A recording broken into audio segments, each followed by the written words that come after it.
우리 하나님 말씀 보겠습니다. 하나님 말씀 사도행전 5장 40절에서 42절의 말씀입니다. 사도행전 5장 40절로 42절의 말씀 우리 찾으셨으면 한 목소리로 합독하겠습니다. 그들이 옳게 여겨 사도들을 불려들여 채찍질하며 예수의 이름으로 말하는 것을 금하고 놓으니 사도들은 그 이름을 위하여 능력받는 일에 합당한 자로 여기심을 기뻐하면서 공회 앞을 떠나니라. 그들이 날마다 성전에 있든지 집에 있든지 예수는 그리스도라고 가르치기와 전도하기를 그치지 아니하리라. 아멘. 할렐루야. 할렐루야. 우리 옆에 있는 분들과 인사 한번 나눌게요. 하나님이 당신을 사랑하십니다.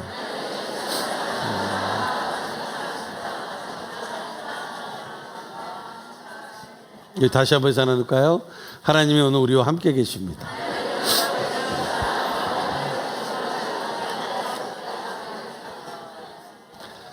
하나님 우리를 사랑해 주시고 우리와 함께 하시고 우리에게 오늘도 이 밤의 은혜를 베풀어 주시는 줄 믿으시기 바랍니다.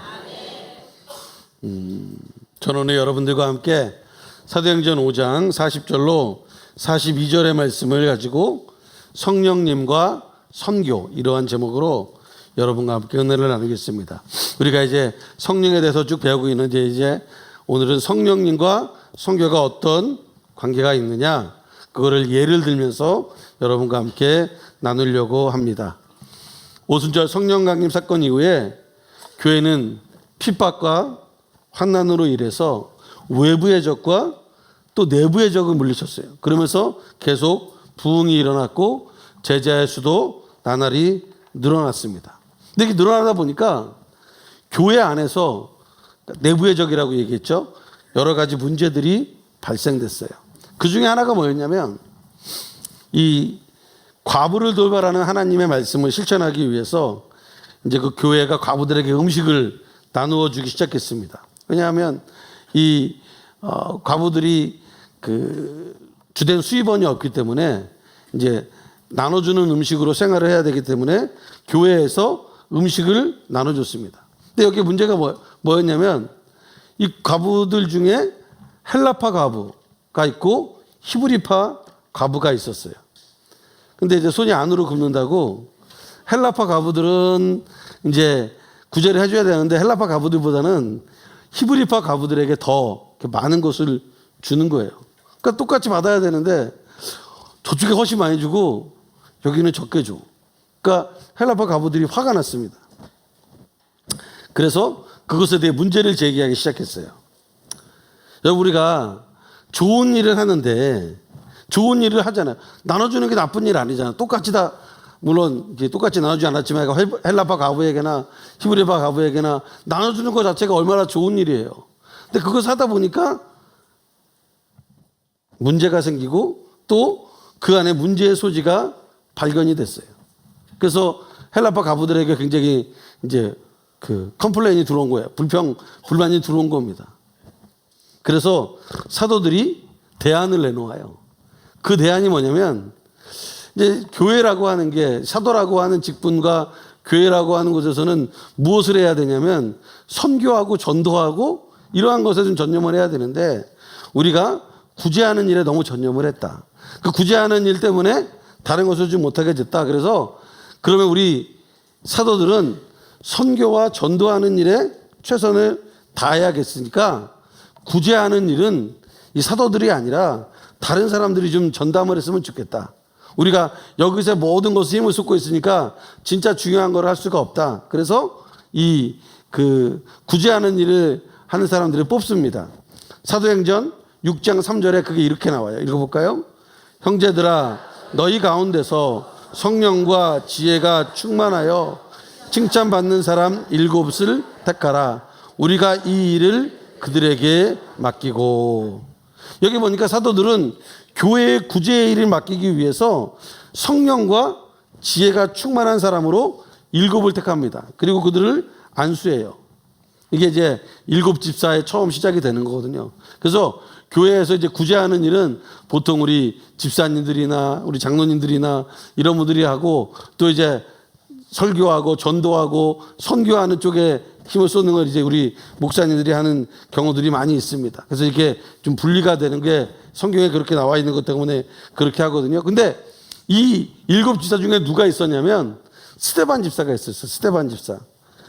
그는 은혜와 권능이 충만한 자였어요. 그래서 이 스데반 집사는 집사임에도 불구하고 가는 곳마다 표적이 일어나고 이사가 일어났습니다. 아니, 목사님보다 집사님이 훨씬 더 은혜로운 거예요. 그러니까 이제 같은 유대인들이 안 되겠다, 저거는 있을 수 없는 일 아니냐, 그래가지고 거짓 증인을 내세웁니다. 스데반에 대한 거짓 증인을 내세워서 그 스데반을 이제 우리로 치면 당회에 이제 회부를 시키는 거예요. 고소해가지고 공회에 회부를 시켜서 스데반이 모세와 하나님에 대한 모독적인 이야기를 했다고 고소를 해버렸습니다. 여러분, 우리가 하나님의 일을 할 때 그런 경우가 있어요. 내가 잘못한 게 없는데, 나는 내 나름대로 하나님 주신 달란트로 내가 열심히 일을 했는데, 아니, 나에 대해서 그 모함을 하는 사람들이 생깁니다. 그게 바깥에 있는 사람들이 아니에요. 내부에 있는 사람들이에요. 여자의 적은 여자라고. 이 내부에 적이 있는 거예요. 근데 이게 여러분 잘못된 게 아닙니다. 이게 세상 말로 인지상정이다, 정상적인 수준이에요. 그래서 모함 당한다, 내가 모함을 당하고 있다, 내가 진짜 주님 안에서 열심히 일하고, 내가 열심히 주님 선교하고 구제하고, 내가 열심히 예배도 안 빠지고 나오고 그러는데 왜 나를 모함할까? 그럴 때 여러분, 생각해야 돼요. 내가 열심히 하고 있는데 모함을 당하고 있다? 그러면 내가 주님의 일을 하고 있는구나. 주님의 일을 하니까 모함을 당하는 거예요. 여러분, 아무 일도 하지 않으면 아무 모함도 받지 않습니다. 일을 하지 않으니까 뭐라고 하지를 않는 거예요. 뭔가를 하니까 뭐라고 그러는 거예요. 왜? 자기들 마음이 안 맞거든. 자기들이 생각하기에 하나님보다 우리는 모두가 자기 기준이기 때문에 자기가 생각하기에 별로 좋아 보이지 않거든요. 자기가 생각하기에 이런 것보다 이게 더 나아 보이거든요. 그러면 거기에 뭐라고 하는 것입니다. 그게 모함이거든요. 그럼 모함 당할 때 우리가 싸울 필요가 없어요. 야, 너가 왜 나를 이렇게 모함하냐? 싸울 필요가 없습니다. 초대교회 사도들도 모함을 당하고 스데반도 모함을 당했고 많은 사람들이 모함을 당했어요. 근데 그 사람들의 특징은 뭐냐? 다 하나님의 일을 열심히 했다라는 거예요. 그리고 하나님이 그를 사용했다라는 것입니다. 그래서 모함 당할 때 기뻐해야 돼요. 내가 하나님의 일을 하고 있구나. 아무것도 모함 당하지 않잖아요. 그럼 하나님의 일을 하고 있는 게 아니에요.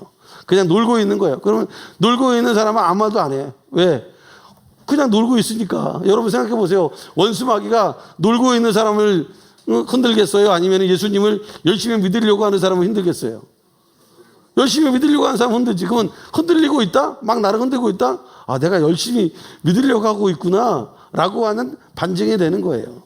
그래서 스데반도 싸우지 않습니다. 모함을 당하는데, 그 모함을 당했는데 오히려 이 스데반은 그 모함 당할 때 그 모함 당해서 구속이 되겠는데, 그 구속된 거기서도요 복음을 전도해요. 그리고 자신을 고소했던 공회원들 앞에서 이제 설명을 해야 될 거 아닙니까? 제가 모세와 하나님을 모욕하지 않았다라고 하는 걸 설명을 하는데, 그 설명하는 과정을 계속해서 엄청나게 길게 합니다. 그래가지고 이 바리새인들의 잘못된 것과 그 다음에 하나님의 복음에 대한 것, 그리고 예수님에 대한 내용을 거의 설교처럼 쫙 읽어버려요. 쫙 하니까 그걸 듣는 사람들이 그걸 다 들어야 될 거 아닙니까? 왜냐하면 고소를 했으니까 거기에 대한 반론을 들어야 될 거 아닙니까? 근데 그 반론을 자기 변명하는 것이 아니라 이 스데반은 그 반론의 기회를 하나님의 복음을 증거하는 기회로 삼았다라는 것입니다.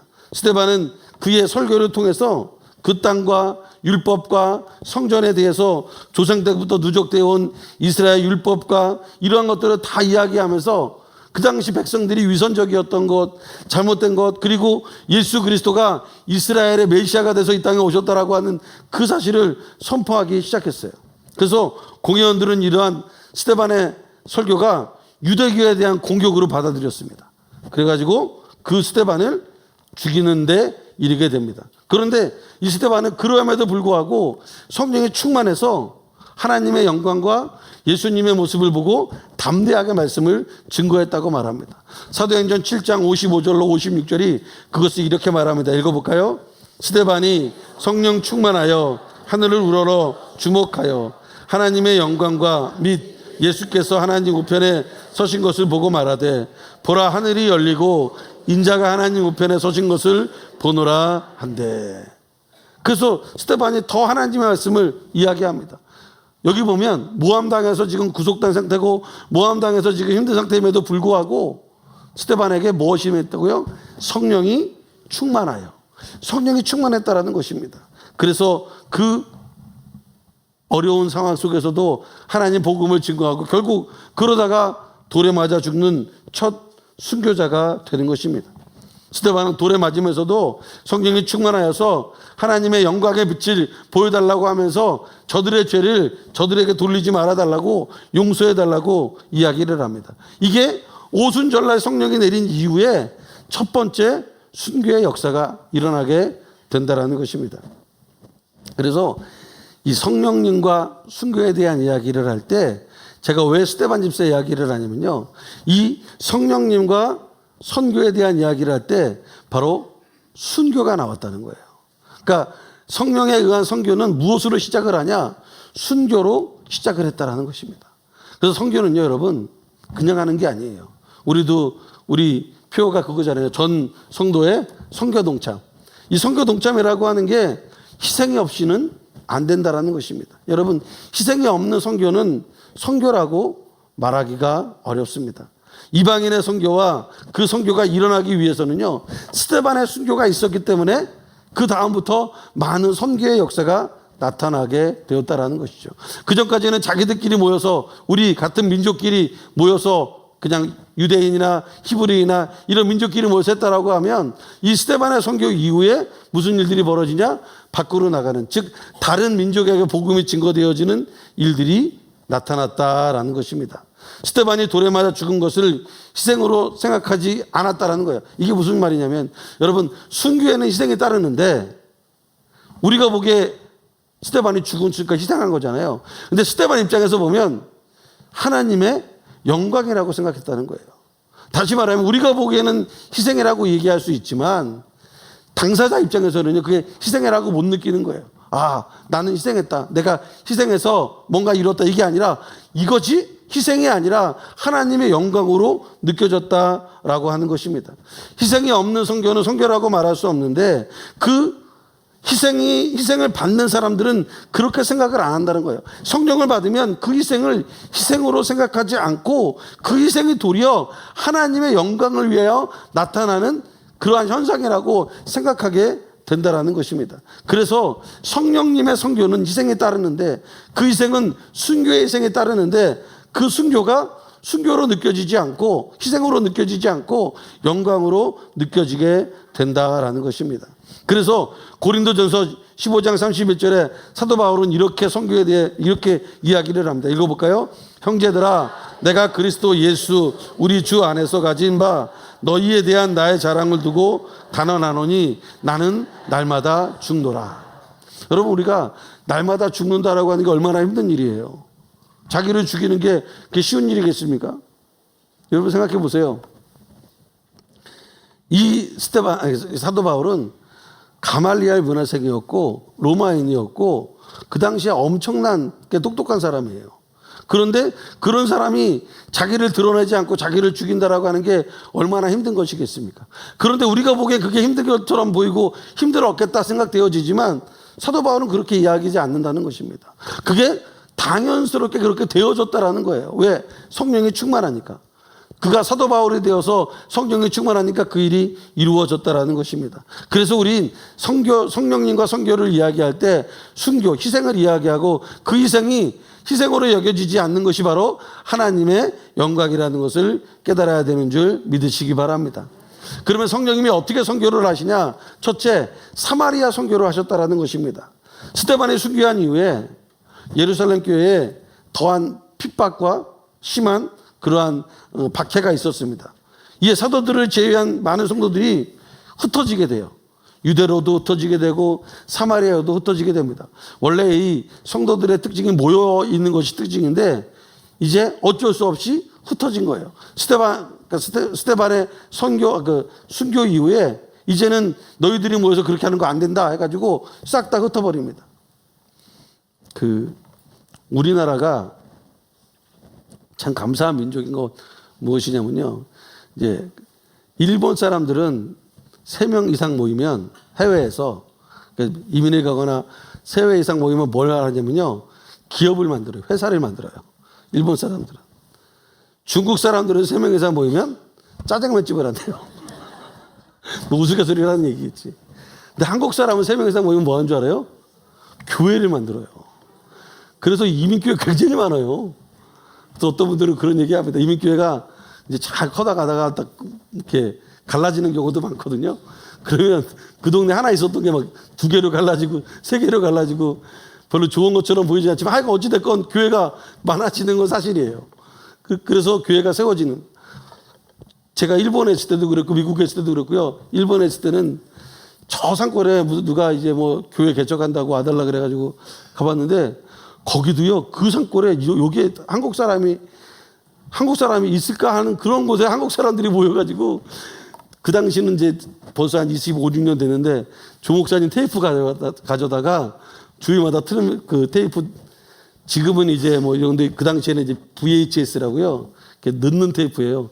요새 아이들은 이걸 모르더라고요.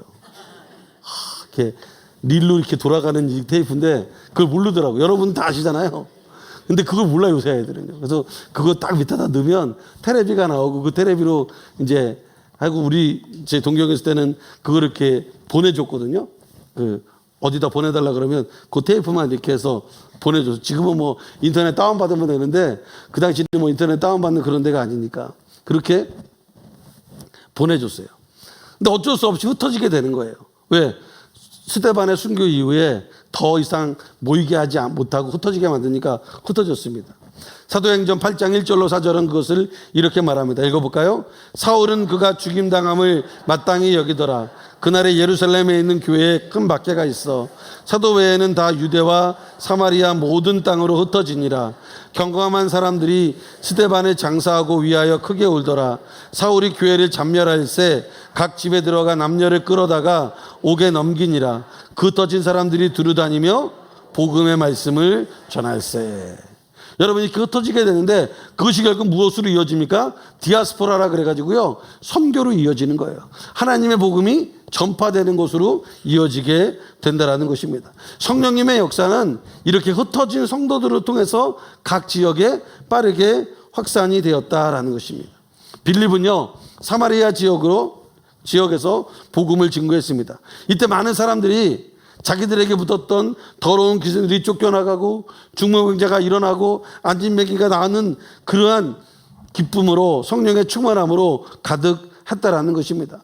빌립을 통해서 사마리아 지역에서도 복음이 증거되어졌고 예루살렘 교회는 그 사마리아 지역에 복음이 증거되어지는 그 모습을 보면서 야 빌립에 가서 잘하고 있구나. 그래서 요한과 베드로를 그쪽에 파견을 합니다. 너희들이 가서 사마리아의 빌립을 도와주라 라고 베드로와 요한이 그곳에 갑니다. 그곳에 가서 보니까 이 사마리아 사람들이 사마리아에 있는 성도들이 빌립을 통해서 침례도 받고 복음을 받아들이기는 했는데 아직까지 못 받은 게 있었어요. 그게 뭐냐면 성령을 못 받았단 말이에요. 그래서 이 두 사도가 성령 받기를 위해서 그 손을 얹자마자 그곳에 많은 사람들이 성령을 받았다는 것입니다. 그게 사도행전 8장 14절로 17절에 나와 있어요. 읽어볼까요?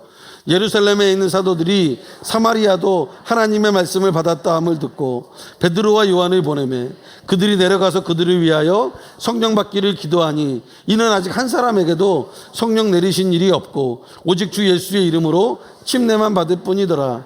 이에 두 사도가 그들에게 안수하며 성령을 받는지라. 그래서 안수하니까 성령이 임하는 거예요. 여러분 스데반이 성령 충만해서 하나님 말씀을 증거할 때 희생을 당했죠. 순교를 당했죠.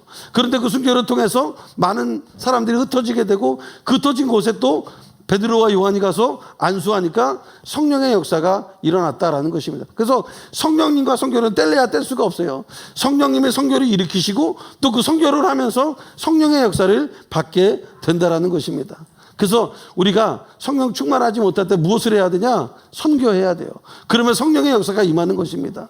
많은 교회들이 힘들고 어려울 때 자기네들이 긴축하고 뭐 하는데 그러다가 어디까지 무너지냐면 선교까지 무너지는 거예요. 그러면 성령님의 역사를 축소해버리기 때문에 성령의 역사가 일어나지 않는 것입니다. 그런데 그러함에도 불구하고 선교할 때, 순교함에도 불구하고 희생함에도 불구하고 흩어졌음에도 불구하고 하나님의 복음을 증거할 때 성령의 역사가 임하게 되는 거예요. 그래서 그들이 아직 성령을 알지 못한다고 이야기했지만 그 두 사도가 안수하니까 성령이 그들에게 임했다라고 하는 것입니다. 이러다 보니까 문제가 뭐냐면요, 이 성령이 임하니까 너무 좋거든요. 성령이 임한 사람들 보니까 뭐 너무 해피하고 너무 좋고, 그 다음에 아까 얘기했잖아요. 희생으로 여기지 않잖아요. 남들이 보기에 이건 희생인데 자기들이 보기에는 이건 너무나 영광적인 일이고 감사한 일이라고 이야기를 하니까, 여러분 남들이 보기에 이 시간에 드라마를 봐야지, 금요 드라마를 봐야지. 여기 나와 있으면 남들이 보기에 뭐야? 야, 드라마 볼 시간에 여기 나와 있다고. 그리고 금요일날 젊은 애들이 불금이라고 얘기하는데 어디 딴 데 가야 되는데 교회 나와서 맨날 똑같은 말씀 듣고 앉아있다. 그렇게 볼 거 아닙니까? 근데 우리도 그러면 안 되죠. 우리는 그런 느낌이 아니잖아요. 우리 와서 말씀 듣고 기도하고 찬양하고 그러니까 얼마나 감사하고, 이게 내가 드라마 못 보고 뭐 다른 거 못했다고 희생했다고 생각합니까? 이게 우리한테 영광적인 일이고 감사한 일이잖아요. 그러니까 사람들이 보니까 이게 되게 저 사람들은 좀 특이하거든요. 그런데 이 당시에 바울이 스데반이 순교하고 나서 이렇게 흩어져서 복음을 증거하고 사마리아에 복음이 증거되어지니까 베드로와 요한이 가서 안수하고 그래서 성령이 충만하고 그러한 모든 일을 하는 그 당시에 마술을 하는 사람이 있었어요. 시몬이라는 사람이 마술을 하는데, 이 시몬이라는 사람이 보니까 이게 특이하거든. 이 마술하는 사람들이 특이하잖아요. 남들이 안 하는 걸 하지 않습니까? 두 사람이 손에 얹자마자 막 방언을 쏟아내고, 그 다음에 이 사람들이 이상한 언어를 하고, 그 다음에 예전 사람이 아니라 완전히 바뀐 사람이 되었지 않습니까? 그래서 그 모습을 보면서 야, 나도 손만 대면 뭔가를 줬으면 좋겠다. 근데 이게 이 시몬이다 생각하니까 저거를 자기도 사야겠다 라고 생각을 한 거예요. 그래서 돈으로 그러한 능력을 살려고 베드로와 요한에게 물어봅니다. 돈으로 좀 살려고. 그래서 시몬이, 베드로가 이 이야기 듣고 시몬을 굉장히 꾸짖어요. 사도행전 8장 20절로 22절에 이렇게 말합니다. 읽어볼까요? 베드로가 이르되 내가 하나님의 선물을 돈 주고 살 줄로 생각하였으니 내 은과 내가 함께 망할지어다. 하나님 앞에서 내 마음이 바라지 못하니 이 도에는 내가 관계도 없고 분깃될 것도 없느니라. 그러므로 너의 이 악함을 회개하고 주께 기도하라. 혹 마음에 품은 것을 사하여 주시리라. 여기 보면요, 이 마술사 시몬도 동경했어요. 뭘 동경했냐? 이 성령 받는 모습을 보고 자기도 그걸 하고 싶었어요. 나도 이렇게 했으면 좋겠다. 이거는 좋을 수 있어요. 그렇게 사모하는 심령이 생겼어요. 그런데 뭐가 문제냐면, 그렇게 하면 자기가 이 마술을 통해서 사람들을 이렇게 하는 것처럼 할 수 있겠다라는 동기가 순수하지 못했어요. 그러니까 그 성령 받는 모습을 본 것까지는 좋았는데 그것을 살려고 하는 동기, 그리고 그것을 사겠다는 마음, 그것은 순수하지 못했다라는 것이죠. 그것 때문에 사도들로부터 무서운 책망을 받았습니다. 외적으로는 훌륭한 개종자였을 거예요. 그러나 그의 신앙의 동기는 탐욕적이었습니다. 정욕적이었습니다. 하나님의 거룩한 선물을 돈으로 살려고 했기 때문에. 그래서 예수님께서 보내신 성령님은 거룩하신 성삼위 하나님이십니다. 그래서 우리는 그 성삼위 하나님 성령님을 우리가 받아들이고 모셔드리는 거예요. 그래서 그 무엇과도 바꿀 수가 없는 것입니다. 이러한 선물을 돈으로 주고 산다고 하는 것은 하나님께 대한 모독적인 발언과 같습니다. 그래서 우리가 여기서 알아야 되는 것이, 내가 성령 받고자 하는 그 이유가 뭔가, 내가 왜 성령을 받고 싶어 하는가, 내가 방언을 왜 받고 싶어 하고, 내가 성령을 받아서 나는 저 사람 받았는데 나는 못 받았으니까 창피해서 받는 이런 개념으로 받으면 안 되는 거죠. 하나님이 진짜 나에게 주시고자 하는 사명, 그 은혜를 깨닫고 받아야 된다는 것. 내 내적인 동기가 하나님의 영광을 위해서인지 아니면 내 개인의 영광을 위해서인지를 깨달아야 된다는 것입니다. 만일 성령을 받고자 하는 것이 이 세상의 부요함과 물질 획득이라고 한다면 그 사람은 멸망한다는 거예요. 그게 바로 마술사 시몬의 모습이라는 것입니다. 그래서 이 사마리아 지역의 빌립을 통해서 어찌됐든 복음이 증거되어졌다. 이게 바로 성령의 선교라는 것입니다. 두 번째는 여기까지만 할게요. 원래 4개까지 있는데 하다 보니까 시간이 많이 갔어요. 빌립과 에디오피아 내시에 대한 것입니다. 사마리아에서 복음을 전하고 있던 빌립이 거기서 이제 복음을 잘 증거하고 있고 베드로와 요한까지 왔지 않습니까? 그런데 잘 증거하고 있다 보니까 갑자기 빌립에게 하나님이 나타났어요. 그래서 지시를 하십니다. 광야로 가라고. 사도행전 8장 26절입니다. 읽어볼까요? 주의 사자가 빌립에게 말하여 이르되 일어나서 남쪽으로 향하여 예루살렘에서 가서 가사로 내려가는 길까지 가라 하니 그 길은 광야라. 그러니까 빌립이 지금 사마리아에서 복음을 증거하고 있고 많은 사람들이 지금 사마리아에 나와가지고 안수도 받고 또 침례도 받고 또 복음도 증거하고 굉장히 좋았어요. 너무너무 이제 세상 말로 부흥이 됐어요. 그래가지고 이제 많은 사람들이 빌립이 얘기하면 모여서 듣고 막 좋았단 말이에요. 근데 갑자기 하나님께서 주의 사자가 나타나가지고 남쪽으로 향하여 가라는 거예요. 예루살렘에서 가사로 가는 길에 가라는 것입니다. 근데 그 길은 광야예요. 광야. 아무것도 없어요. 사람도 없고 아무것도 없는 곳입니다. 그런데 빌립을 주의 사자가 그쪽으로 이렇게 옮겨주십니다. 어쩔 수 없이 거기 갔는데 거기서 누구를 만나냐면 에디오피아 사람을 만나게 됩니다. 근데 에디오피아의 이 간다게의 국고를 맡은, 그러니까 에디오피아 왕의 간다게라고 하는 왕의 국고를 맡은 그 사람이었는데 예루살렘에 순례하러 왔다가 돌아가는 길이었어요. 병거에 앉아서 성경을 봤습니다. 이사야서를 보고 읽고 있었다라는 거예요. 그때 성령님께서 빌립에게 그 병거로 가까이 가라라고 말씀하셔서 가까이 다가가게 됩니다. 그리고 빌립이 성령님의 음성을 따라서 에디오피아 내시에게 너 뭘 읽고 있냐 물어보니까 자기가 이걸 읽고 있는데 잘 깨닫지 못한다고. 그래서 그 내시가 하나님의 깨달음을 얻기 위해서 빌립에게 가르쳐달라고 이야기를 합니다. 그때 빌립이 그 글에서 시작해서 예수 그리스도에 대한 것까지 쫙 가르쳐줘요. 그러면서 예수 그리스도가 너를 위해 오셨다라는 기쁜 소식을 전합니다. 그러자 그 고관이 에디오피아 내시니까 병거 타고 올 정도 되니까 얼마나 고관이겠어요. 얼마나 이렇게 높은 사람이겠어요. 그래서 그러자 그 고관을 내려서 침 내줄 것을 요청했고 빌립이 그 자리에서 바로 침 내려줍니다. 그리고 거기서 헤어져요.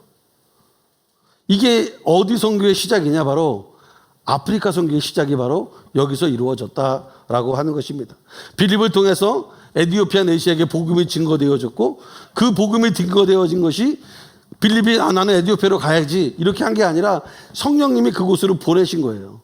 그 성령님이 그 병거로 가까이 가라 그러고 성령님이 침례를 주라고 말씀하셔서 침례까지 주고 돌려보냈어요.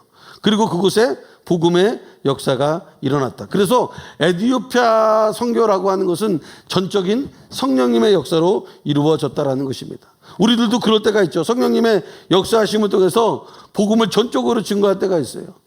예를 들어서 뭐 길을 가다가 누구를 만나는데 사람한테 꼭 복음을 증거하라고.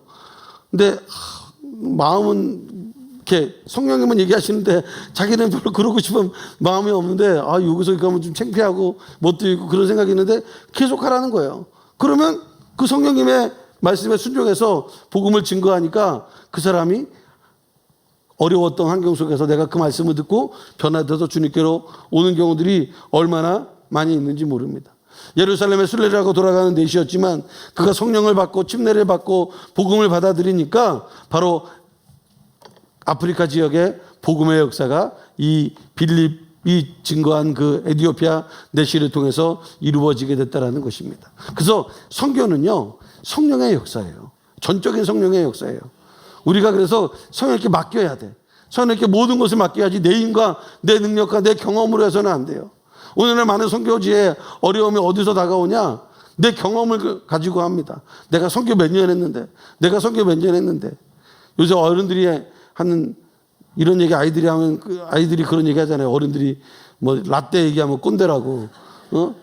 근데 우리 교인들이 그럴 때가 많아요. 내가 선교를 몇 번 해봤는데, 무엇을 몇 번 해봤는데. 아니, 그 몇 번 해본 게 중요한 게 아니지. 성령님이 뭐라고 말씀하시냐. 지금 나에게 성령님이 뭐라고, 사마리아에서 그렇게 잘 되는데 갑자기 이디오피아로 가라는 건 아니지만 광야로 가라고 하니까 빌립이 그 모든 거 내려놓고 그걸로 갔어요. 가니까 딱 한 명 있었어요. 에티오피아 넷이. 근데 그 한 명을 전도하니까 어디가 전도가 되는 거예요? 아프리카 대륙이 전도되는 거죠. 여러분, 우리 여의도수 목교회도 보면요, 조영기 목사님 폐병 앓고 폐결핵으로 다 죽어갔을 그때인데 그 선교사님이 누구 전도한 거예요? 그 고모, 그러니까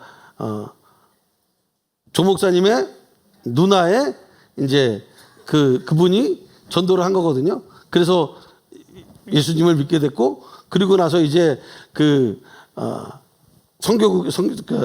어셈블리 오브가 선교국에서 조 목사님에게 모든 걸 맡기게 되는 사건들이 벌어지는데, 그때 조 목사님 한 명 전도하니까, 한 명이 예수 믿으니까 한국만이 아니라 전 세계에 엄청난 영향력을 끼치게 되잖아요. 그러니까 우리는 모르는 거야. 우리가 알려고 야, 저 사람 뭐 전혀 모르는 거예요.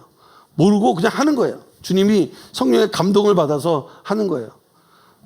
근데 여러분, 여기서 중요한 게 있어요. 여기까지만 하고 내가 기도할게요. 여기서 중요한 게 뭐냐면 성령님은 절대로 무례하지 않아요. 근데 오늘 많은 사람들이 굉장히 성령에 대한 이야기를 하면서 무례한 일을 많이 합니다. 이게 성령의 역사인지 다른 역사인지 헷갈릴 때가 있어요. 우리가 진짜 그럴 때가 있어요.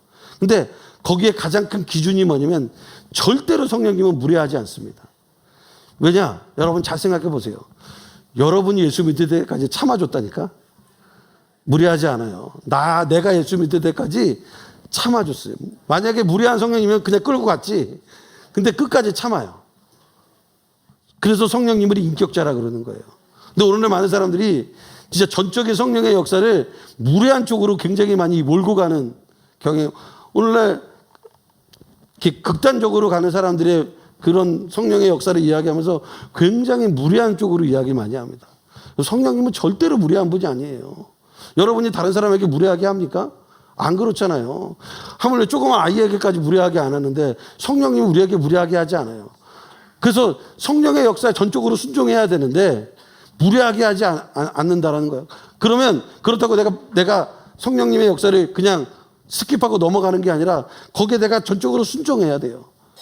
무조건 하는 게 아니라 전적으로 순종하는 거. 그게 바로 성령의 역사예요. 그러할 때 하나님의 역사가 진짜 아름답게 일어나게 되는 것입니다. 그래서 성령님은 선교의 영이라는 것이죠.